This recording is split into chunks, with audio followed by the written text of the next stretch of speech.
me ask you about your views on, really, I suppose not so much now because everything could fall into that category, but back in the 70s and 80s, what about bootleg records? I would presume that everyone who buys them already owns everything legit that's out there. So were they a hassle, or are they just something you know your diehard fans are going to buy anyway?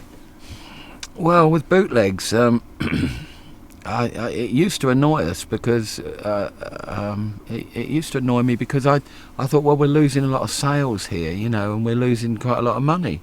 But there was nothing you could do about it. So there's no point in getting hung up about it because, you know, I heard right from many years ago where people were saying that, you know, that you can buy this machine now where you can put one cassette in there, and just copy it and keep copying it and give it to your mates.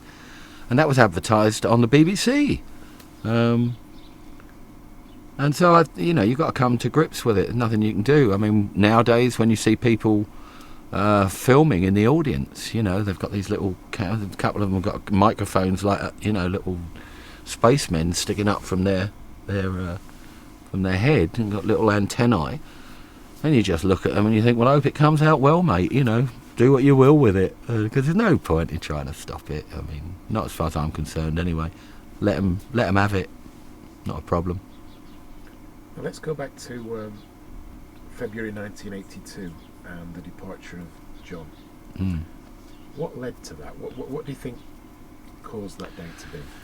Well, I think John was suffering really because, he was drinking heavily. I mean, he always had done ever since I joined the band. You know, he was always a beer man, and he used to drink lots of it and enjoy it. He was pint of bitter, you know, and he continued with his drinking.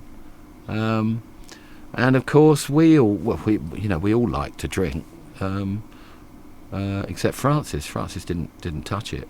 And then we kind of got into the dope smoking. And I think Spud felt so alienated, you know, because we were laughing at nothing. We were laughing at anything and nothing. And of course, he's sitting there scratching his pissed head, going, what the fuck are they laughing at? Why aren't I laughing? You know, and he's just sitting there talking to Jeremy, you know. And I think it turned him into a nervous wreck. I don't think he had anybody to lean on type thing, you know. And we would often go up to him and say, you know, Spud, you know, I think it's all right, you know. That's and on stage he was flagging a bit, you know, because he was drinking quite heavily on stage. And in fact, if you pissed him off on stage, it was really good because he'd play like a bastard. He really would.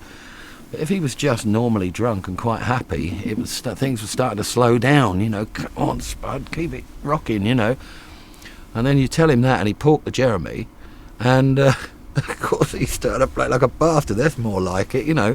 So it sort of got to the stage, as long as Spud was pissed off, we were playing really well. And I think he found himself browned off so much of the time.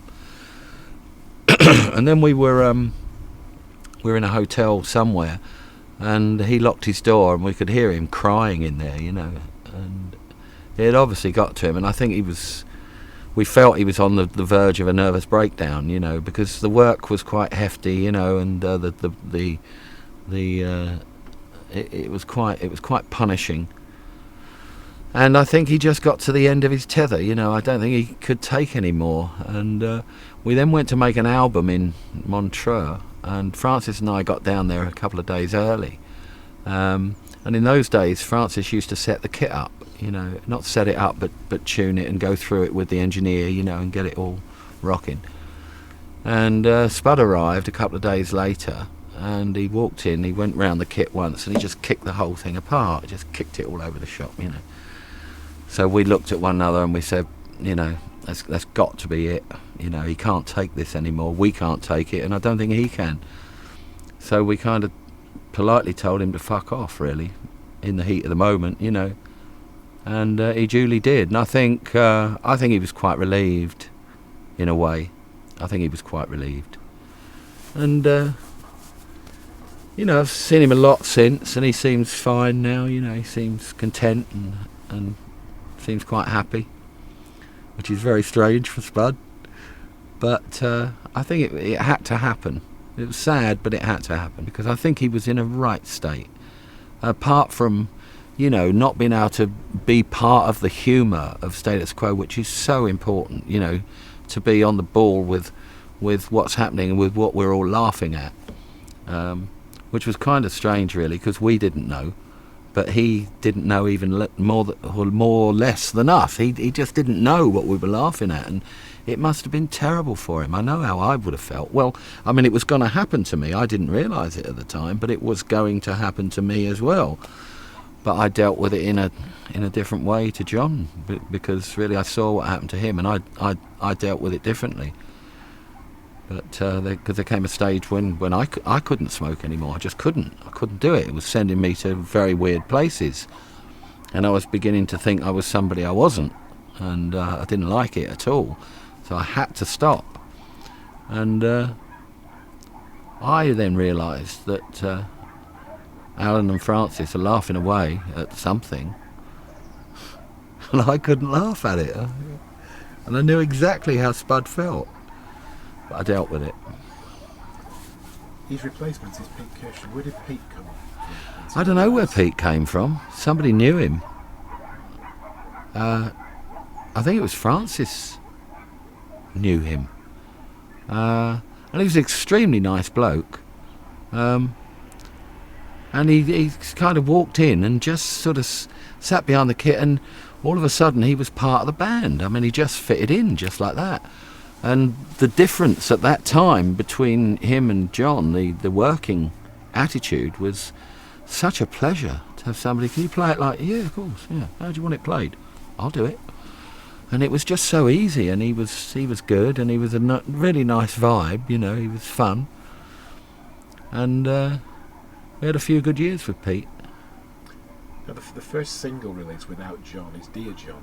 Are we supposed to read any irony into that, or is it? No, none at all. Don't read anything into it. Oh God, I forget who wrote that song. A Welsh chap. Anyway, never mind all that. Dear John. Yeah, it was a good little song. I liked it, and again, we still do that live. But no, don't read anything into it. No. Right. But it's ironic now you say it. I've never thought of it like that. Dear John, goodbye. I've never read it like that.